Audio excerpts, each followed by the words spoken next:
Right. Well, thank you, Jeff, for being here. Welcome to the Mental Forge Podcast, everyone, the podcast where we break down the mental side of peak performance. Whether you are an athlete, an entrepreneur, or someone chasing excellence, this is where we sharpen your mind and teach you resilience and help you unlock flow state to master and to perform at your very highest level. We are joined today with Jeff Meyer, the CEO and founder of Alpha Flow Athletics. Thanks for being here, Jeff. What's up? So today we're going to talk about kind of our new thing that we've been focusing on, which is our movement Hostage 66. This episode is going to be more about why we're doing it, not the rules of Hostage 66, which will be coming out soon. But so I mean, what kind of started this whole thing?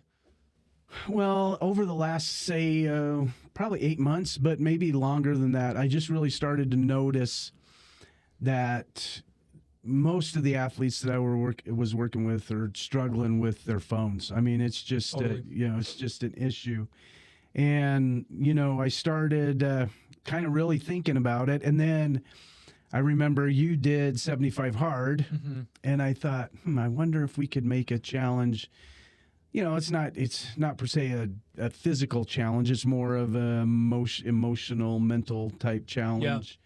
When you did 70, didn't you were like 40 days or something, and you... Yeah, I failed 75 hard, I think 3 times. And Andy Frisell and everyone that really completes it kind of talks about the same thing. It is more of a mental thing. It's not, he says it's not a health challenge because it's not.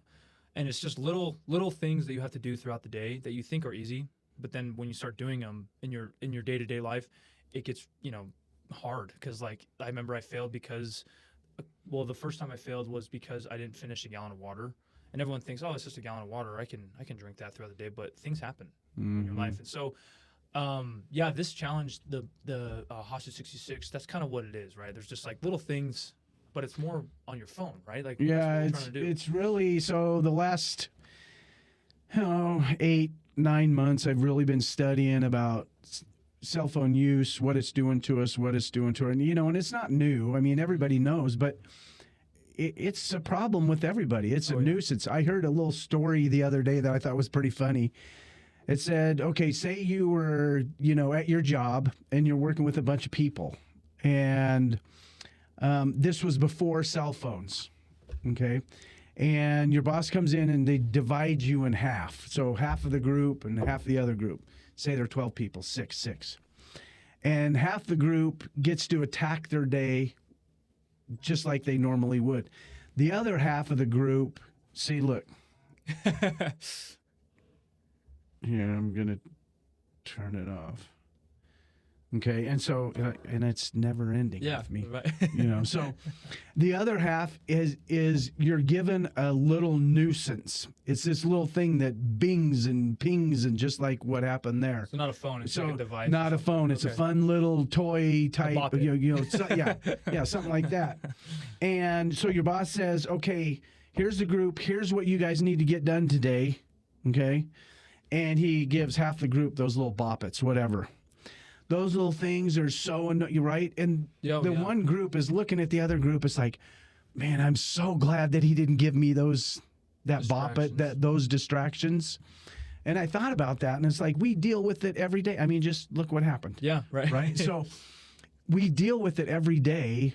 I can tell you one thing. If you're younger, there's neuroscientists out there that work for these companies, psychology, a whole bunch of really smart people, and their whole goal is to get you on that phone for as long as you possibly can, as long as they can. That's how they make more money. And it's almost, there's I can't remember his name, Ty Parker, I think that might be his name, but he was one of the founders of Facebook, and he actually was like, I'm done, and he goes, their whole motto is, how can we addict everybody to their phones so that we can make more money and we can sell more things or whatever it is. Right.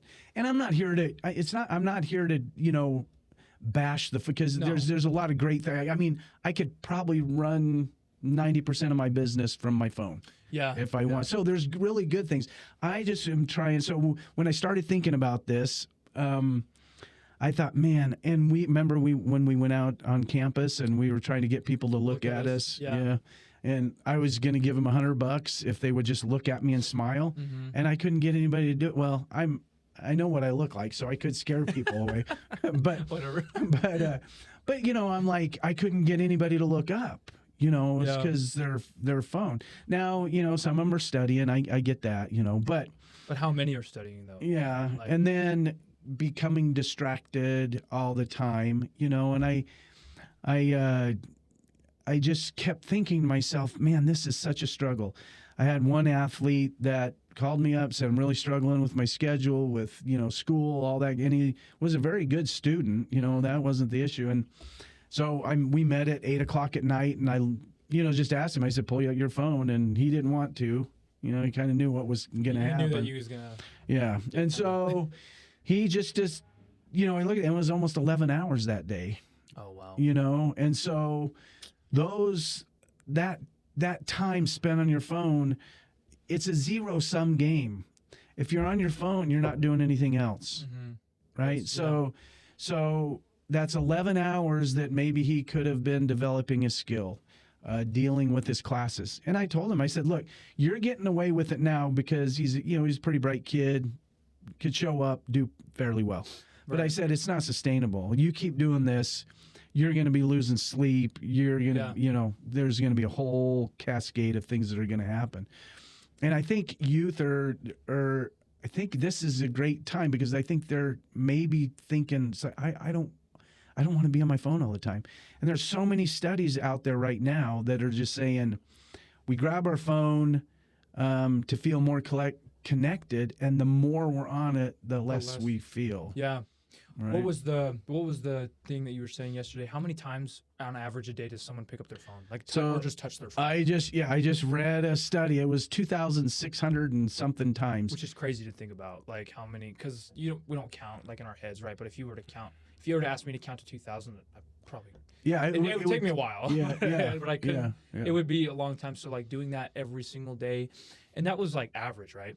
So that was for a certain age group. Okay. I mean, I think some, but now that I'm looking at, it's not just younger kids. It's you see parents now having to deal with their own cell phone issues and their kids as well.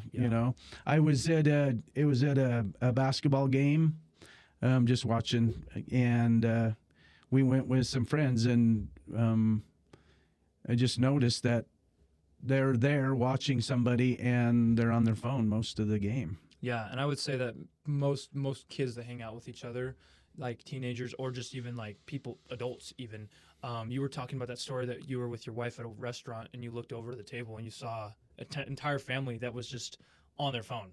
No one was engaging with each other. It was more, hey, let's go out to eat. Let's have dinner as a family. But then you go out there and relationships are not being built, right? Yeah, these kids were probably 9 and 11. Yeah. And so I felt bad for the waiter. He's like, he was trying to get their attention to see if he could get their order. I have other tables to attend to. Yeah, and I just thought, and I get it with some, but 9 and 11, they're old enough to know how to, well, you hope, know how to behave in, in different places.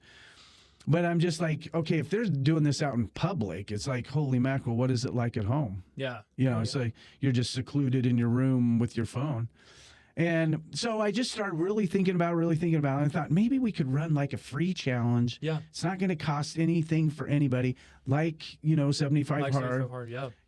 Kind of. And then, so I'm developing kind of the challenge on and it's all going to be based on how we break habits. And it's I would never say don't use your phone. That's not what we're trying to do. Yeah, that's what we want to make clear. Is this isn't an anti-phone thing. This is because we use our phones for good things, for business, for if we are calling our parents, instead of texting, maybe it's calling our parents or different things. Because phones aren't bad. They're not, because they're great things for technology. Oh yeah, I mean, great things. If you don't use it, right? But it's like the law of moderation, right? It's the same thing when it applies to food. Sugar is obviously there's studies bad for you, but sometimes you can have birthday cake, right? You can do things in moderation.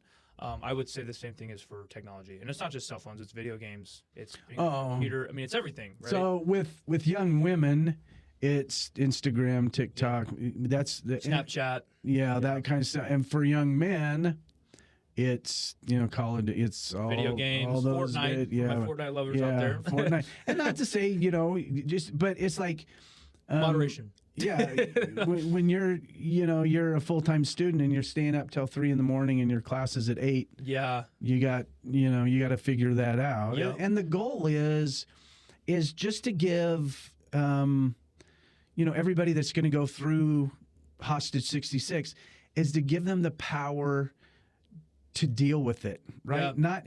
It's so funny because we think that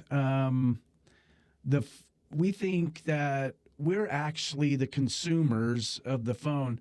We're not really. It's the advertising. Yeah. It's like, so for me, when I was I was looking at doing some different advertising, and this was for a different business, but when I was going to do some advertising, maybe at movie theaters and stuff. That's right. Yeah. And so I went and I thought, I wonder if this, how this is going to work out. And so my wife and I, we went to a movie and it was sold out. I mean, we sat at the very back, the last 2 seats. And we got there early enough so I could see what was going on. See, there's another. There's another ping. I thought I turned it on. But when the ads were up, oh yeah, I looked around and everybody was staring at their phone. Yeah. And I'm like, okay, that's a waste of my money so it's hard when you're building a business like this because that's where everybody's at. Yep. So that's where I have to advertise. But the goal is to not have them spend 8 hours a day on the phone. Yeah, I would say when you first brought this up, is being more aware. That's what you teach your athletes, is being aware of your thoughts, like what those thoughts are doing to you. And I think that being aware of how much time you either are wasting on your phone, because there's a lot of wasted time on the phone, but there's also positive time that's being put on your phone. So I think just being aware of that balance, like, am I doing this for a good reason? Am I being on my phone for a good reason? Or am I just being on my phone because I'm bored and I have things probably I should do, but I just don't want to do them.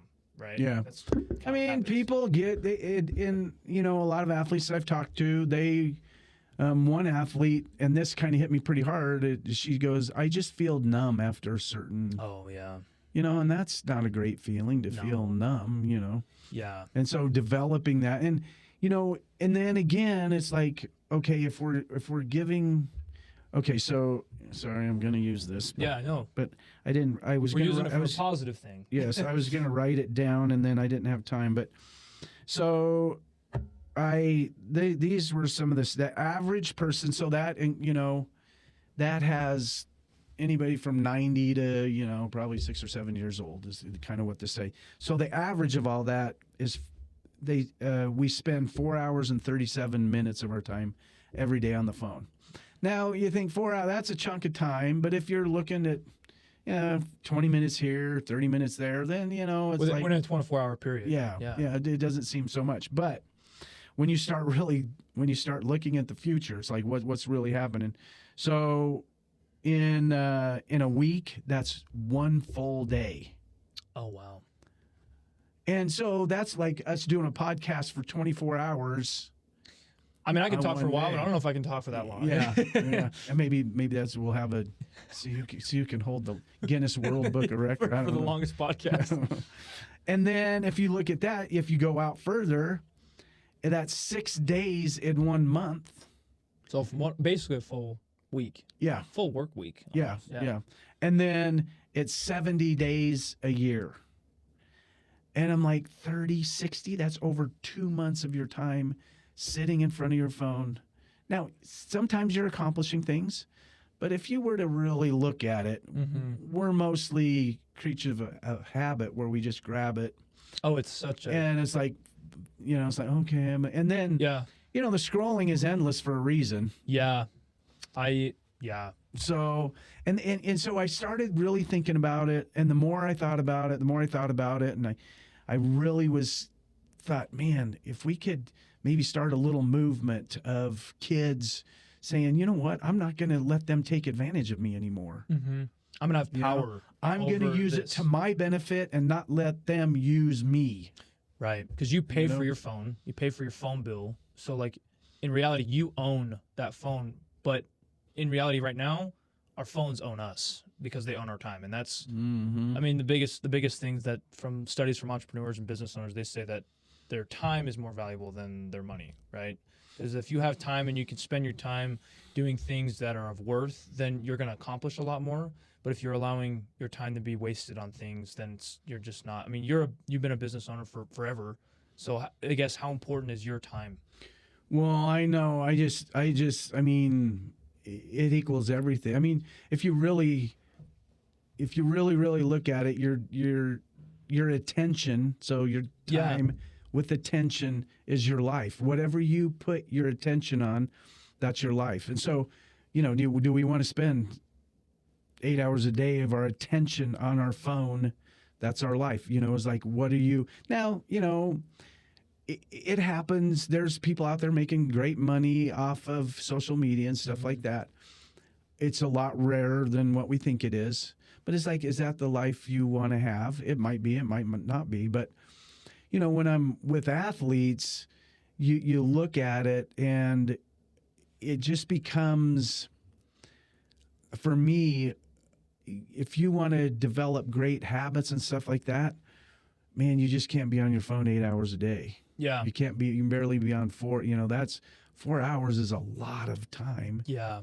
And so I just, when I kept thinking about trying to develop, it's like, what can we do? Remember when I called you up? And then I read, I'm going to find this real quick, but I think I took a picture of it. That's another great thing. Like I said, we want to use it for good. And I think basically this movement is for helping people get out of the habit of being on social media, scrolling endlessly, and kind of just being brain dead. Because even if you are a creator, if you are someone that makes a living off of social media, YouTube, whatever, because you have a business, they use it for positive things. And I think that they understand, how important their time is. And if they're going to spend it wisely, either on YouTube or on social media, making posts that are going to affect and maybe motivate other people, and also just help their business, like that's time well spent. But the time that's not well spent is just scrolling endlessly on reels that maybe are funny. I've gotten some funny reels, and I'm sure you have from your kids, right? I show stupid things all the time. Yeah, but like if you're there constantly all day on your phone or just watching, videos that have like no value whatsoever, it's kind of just, you're being owned and you're a slave unto the thing. I think of have you ever seen Incredibles 2? Probably. It's cool. The villain's called Screenslaver. That's it's about like I've always remembered that Screenslaver, and I'm like that's kind of what our phones are, the screen slavers. Oh yeah, we're slaves to it. Well, so and this is where and I'm not I don't ever want to make this a political. I'm just trying to teach, But there's an artist out there that wrote these lyrics, and when I heard somebody played the song for me, and then when I heard the lyrics, I was like, holy mackerel, that's a crazy. It's like it said. Let me find it. I think I know what you're gonna bring. I think here it's I've got it right here. Okay, here it is right here, and this is where I thought of Hostage 66. The 66 is 66 days that a lot of science say that's a great timeline to break a habit. Yeah. Or to develop good habits, right? That kind. So it takes a little bit of time. There are some things that you probably within a week or two you could probably get rid of, and there's other things that might take a year or even longer. But they're saying the average like 66 days. So anyway, but when I heard this lyric, I thought, holy mackerel! It says they never freed the slaves. They realized they don't need the chains. They gave us tiny screens. We think we're free because we can't see the cage. And I thought about that, and I thought, holy mackerel, and if you really look at it, when you're hunkered down staring at your phone, it's like a little cage, There's this thing now that they're looking at. Oh, you were telling me about that, the neck. Kids are having problems with their necks because they're staring at their phone all the time. And so, when I thought of that, it's like you become hostage to your phone, Yeah. And so the hostage 66, I thought, that's pretty, I think people will say, oh, maybe it will hit them in a way. It's like, maybe I am, and if you're staring at it for that long, you're becoming a hostage. Yeah. I mean, and it just gets so, it gets to the point where like that, that she said, I just feel numb. I don't feel anything. And the more I started doing studies about it, reading studies, and then, interviewing a whole bunch of different, and I think the young adult, the college kid, I think this is the greatest time for us to reach out to them. Yeah. Mom and dad aren't there anymore, so they're learning to do stuff on their. It's like They have freedom. Yeah, I gotta do it on my own. Mm-hmm. I can't. Mom and dad can't make me do it because that's never gonna work, right? Mm-hmm. So, and I think if you're struggling in your classes, or just by putting your phone somewhere else, you were able to focus more. There's this thing called attention residue, and just means that, like with my phone right here, it's always in your vision. So vision, so it's there. Yeah, well, and it's a residue. My brain is still kind of thinking about what I just looked up, or and so next podcast we'll do it without any kind of phone around. But as I look at it, and I just started, it's like, man, this could really help in not only, and then not only with kids and grades, right? You'll just become a better student. One of the things that we teach at Alpha Flow Athletics is how to train athletes to get into flow state. Flow state is not just for athletes; it's for anybody. You talk about, guys that are really smart computer nerd. They just get in, and it's like, boom, hours fly by. Yeah. Or you look at a bricklayer, it's like, and when I was working on my master's degree, I worked at Walmart Distribution Center. Mm-hmm. My whole job, I had to throw 315 boxes an hour. Oh, wow. So it was a big distribution center, and they had these cages. They would give us orders, little tags. We'd throw the tag on the box and throw it on the conveyor belt, and the conveyor belt would take it to the trucks. And so that was my whole job. But I remember, first of all, I loved it because I was doing a bunch of studying. Now, I didn't love it so much that I'm like, I want to do this forever. Right. But it was a good physical outlet. But I remember days where it's like, it's like, man, I almost threw like 600 boxes in an hour instead of 300. And it's because you get into a flow state. And that's where you're enjoying it. It's like time's flying by, but there's a sense of enjoyment of doing the job. Yeah. And they're finding out the best athletes, and it just carries over to anything else. Yeah. The best writers, the best comedian, whatever. It's not so much the goal, it's the chase. It's what do we, you look at like Kobe Bryant and Michael Jordan. It's like the practices were much harder than the games. Yeah. So it's the chase of doing that. Now, usually when you chase it like that, really great things happen. Yeah, it's the process is greater than the prize. Right. And so, when we set out to get prizes all the time, what happens if we don't get them? Then it becomes very sad. Kind of it bums you out. So with the phone situation, I just kept thinking, it's like, how can we do this and get kids maybe excited about chasing this? Like with 75 Hard with you, it's like you did it 3 different times. Yeah. It made you. It was hard enough to where Andy says this isn't impossible. It's achievable. Like what I've given you is achievable. It's not like I'm asking to run a marathon every day. Yeah. Right? There's only a certain amount of people on a finger that can probably do that, right? But I think Hostage 66 is just hard enough to where once they accomplish it, like they're gonna have way more awareness of, and I'm excited to do it with. I mean, we're gonna do it with them. Mm-hmm. But I'm excited to see like how my thoughts are afterwards. Like how it's changed, just like my work for you. Kind of being more aware of my thoughts, my time. And I think for these kids that are especially in college, or even if adults do it, like how much time they've gained back either being a better father, a better mother, better employee, whatever, you know, because it is for everyone. Like you said, flow state is not just for athletes; it's for everyone. Because once you're in flow, you know, your life of enjoyment is through the roof, right? Like, Yeah. You know, when is the last, you know, and I looked at this and I was reading a book. I think it might have been The Shallows, but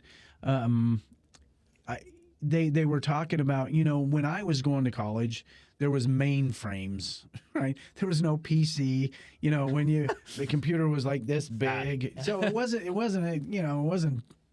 it didn't hide in my pocket, right? But I remember, like, in some of the kinesiology classes that I took, I remember they handed us books this thick, and they said, "Here, this has to be read by the end of the semester." yeah, And so I remember going to the library and, you know, like getting into a deep text, really enjoying it, reading it, learning, you know, for 2 or 3 hours at a time. And now I'm like, it's hard yeah, because I'm always distracted by my phone, you know. Yeah. And when you're trying to run a business, it kind of makes it more, and I shouldn't say more difficult, but, you know, it could be a client. So I'm like, how do I even this out? Yeah. You know, but I look at it, you know, with this attention residue. It's like this partial attention. We're never fully present. You know, when's the last time you've had a conversation with somebody besides me? Older people, you know, the younger kids, it's like they barely talk, you know, because they're staring at their phone. yeah, You know, when's it you looked at somebody in the eyes, you know, and really had a good conversation. And so I want to get that. And the reason why we're doing, and it's not going to cost anything. yeah.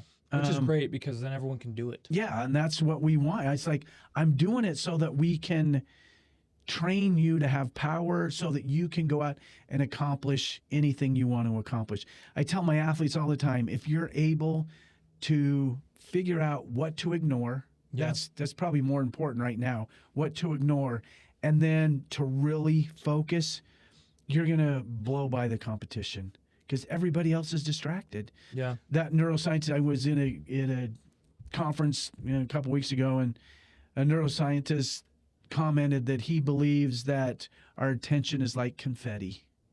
It's just Everywhere. It's just everywhere. Yeah. We're not able to focus on one thing. And what did we talk about? Was it yesterday I told you about Unitasking. right? Just find one thing, whatever, Finish it. and do it. Yeah. No other, just get your phone away from you and just focus. And, you know, for me, when I was a student, it was hard. I had to really work at it. Go play some basketball. You know? Yeah, I mean, it was, so I had to really work at it. But I think, and I look back, I always had music going in the background when I was studying. Yeah. That's, unless it's like, there's certain kinds of music. Right, I know there's like studies out there that say like classical music, like, Mozart, helps, stuff like that. There's know? certain things that can help you get into the flow state. But I was listening to like AC/DC and Foreigner and Boston, you know, so it wasn't probably the best studying. And then when I got my master's degree, I had 3 kids. And so I would have to study at 9 o'clock at night after we'd put them all to sleep. And you're probably tired. And then, I'm working 2 jobs, going to school full time. It was kind of brutal. And then at 9 o'clock, and then I would get hungry. And I think there's where we lived when I was in Colorado. I lived like, it was student family apartments. A block away was a 7-Eleven, and then there was that Blackjack Pizza that was right by it. They had a student special that was $3 for a small pepperoni pizza. So I'd get on my bike, get a Mountain Dew and a pizza. I probably did that 3 times a week, and I'd eat, you know, which is terrible for studying. So my point is, if you can really focus, you'll spend way less time studying because you're present. You're focused. Yeah. You're focused. Your brain is able to absorb it, right? Yeah. There's no distractions. Get your phone away. You know, if you go to the library, you know, whatever. But if you're able to do that, you're going to spend less time studying and learn more. Which to me, I'm like, if somebody would have told me that, because I spent so much time trying to study, but I was always distracted. Yeah. So learning how to break away from that, like how much, that's interesting. Because if you don't have your phone with you while you're studying and you get in that habit, it's going to be really hard maybe the first couple times. But like anything, it's always hard in the beginning. But you kind of get into a groove afterwards. And so I think doing this for 66 days straight, and like we said, we'll have like the rules and things like in our next podcast of like what the rules entail and different things.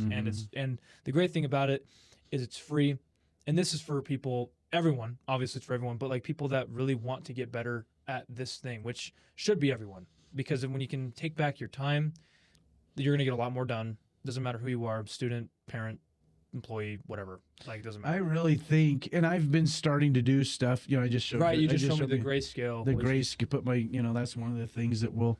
But I started to do it, and it's like, man, you're gonna feel more accomplished. You're gonna feel like I can get more stuff done in a day, and it's not always about getting the stuff done. It's just enjoying your life more, you know.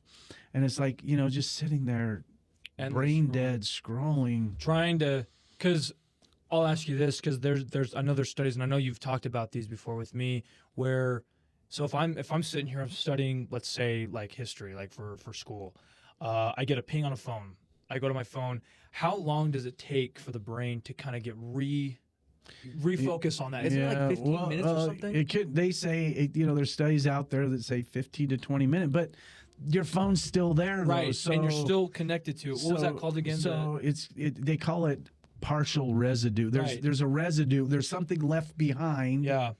While you're still trying to focus. So if we were to get distracted and say, okay, this is a distraction, take it, turn it off, put it in another room. A drawer or something. Yeah. And then focus, but if you just say, oh, I look at it, and then you go back, you're still not focused. You're still not unitasking, right? You're still not 100% focused on what, you know, and man, I'm just telling you, if you want to be great at something, your ability to focus on it, you know, an asset. It's everything, you know, and so I read a study the other day that said because of distractions, it's costing the U.S. economy $650 billion a year because we're distracted when we're working. Wow. You know, so if you're you know, somebody that owns a business or something, and you look at your employees, and if they're distracted all the time, they're not, you know, and if you're distracted all the time, you're going to lose money. Yeah. You know, and so I think that's another, you know, and then if we can teach kids, you know, I mean, obviously younger, it would be great. As a matter of fact, I'm kind of advocating, it's like, I wouldn't, if I had to now, you know, my kids are old enough where we gave them a phone. It was actually just a phone. Yeah. It wasn't a computer. Yeah. You know, that's what my parents did. And I fought them every day for it. But like I said, in high school when I lost it, everyone knew whose phone it was. Yeah, the little brick phone. Yeah, it's like, you not know, a smartphone. I remember, you know, you had to open, I had to open it up. Oh yeah, I had the slide phone. Yeah. But now, you know, it's like they're handing 5-year-olds. I mean, there was a study done that they were trying to figure out how they can have a phone use for a 4-year-old. And I'm like, you know, and it's like when you give that over to somebody, you're opening the world to them. Because nothing is under parent controls. I mean, you can do, but it's still you're still opening. And the thing that's hard about it is when the world's open, that's hard to resist. Yeah. You know, so you know, I'd say, man, 16 years old. Which people are going to look at me and think that's, you know, no way. But I'm like, man, if you really want to be great at something, start young. You know, start young, being, you know, able to deal with it. But I think the college age kids right now, I think, you know, we've talked to enough where they're like, I really feel like it's an issue in my life, you know. And, you know, we talked about, you know, the President Reese talking about the epidemic of loneliness, you know. And it's like, here we have this thing that will open up the world to us, but we're all lonely. Yep. There was a video at BYU Idaho this last semester. I think it was at the first devotional, and they showed a video, and it was basically shots of kids opening their phone, but they were just, you could just tell there was a sense of depression, and anxiety, because it said you're surrounded. It was like, I think it was probably the same video they showed at BYU when they talked about the epidemic of loneliness, because it was like you're with friends, but you're still distant, you know, because you're. Well, I'm gonna have a see, if you do that, you're going to stand out. If you're not, and I was going to have this guy draw a picture of like 6 college students standing in a circle, and have one kid trying to deal with his phone, or her phone, and everybody else is staring at their phone, and he's looking up like, nobody else is here for me. So it's going to be a little difficult, but I think if we can get groups of kids to say, I want to do the challenge and we're going to do it together. I think once they see the benefits, it's going to be like, wow, like my life has changed, because I am excited to do this challenge. And I really I would just say to people that are listening, like this is something that's going to change your life. Anything that's hard and worth doing is going to have dramatic, impact, obviously.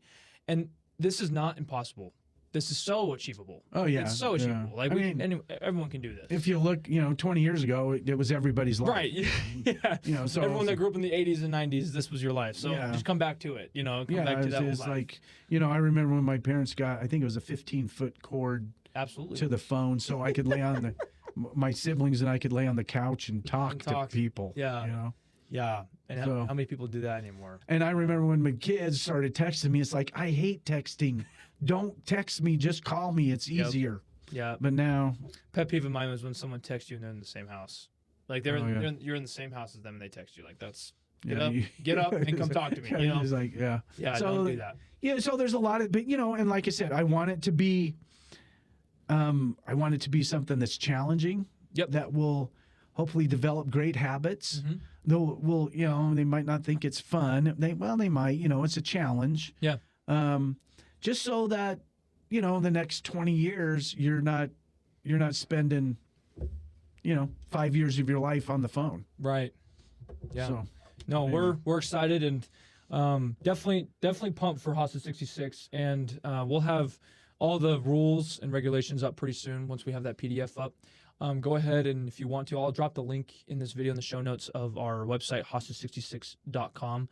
And then also we have merchandise now. We have a few shirts. If you want to take part in the challenge, we do offer some shirts and different things. And but again, we'll have all those rules and stuff ready. But I'm excited. But to make it, it's not going to cost you anything to do the challenge. You can, it's going to be, we're going to have 8 pillars, and you're going to have to do it daily.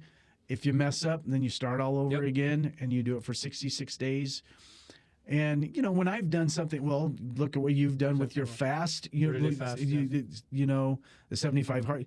When you accomplish something, it changes you as a person. There's a chase for the other thing. Like that's what I was saying to my mom, because when I ran my first marathon, and now that I've done my fast, my mom was really worried about my fast and how that was going to affect me. I was like, Mom, this is like making me want to do more things like this. And so we got Hostage 66 now, and so that's the new chase for me, is now that I've done these other hard things, it's like, what else can I do? Because I've seen the growth inside myself, especially like working for you, like working with athletes that are high performers, but like learning the mental part of this. And this is a mental challenge. This is going to be a very mental challenge, and it's going to work because it's science backed. All these things that you're pulling from are science related things that are going to help us. So yeah, we're really excited. It's free. Go ahead and search us up, hostage66.com. And then we will have all the rules and stuff in our next podcast. And, we'll get it going. Yeah, thank you so much, Jeff, for being here, and flow out, baby.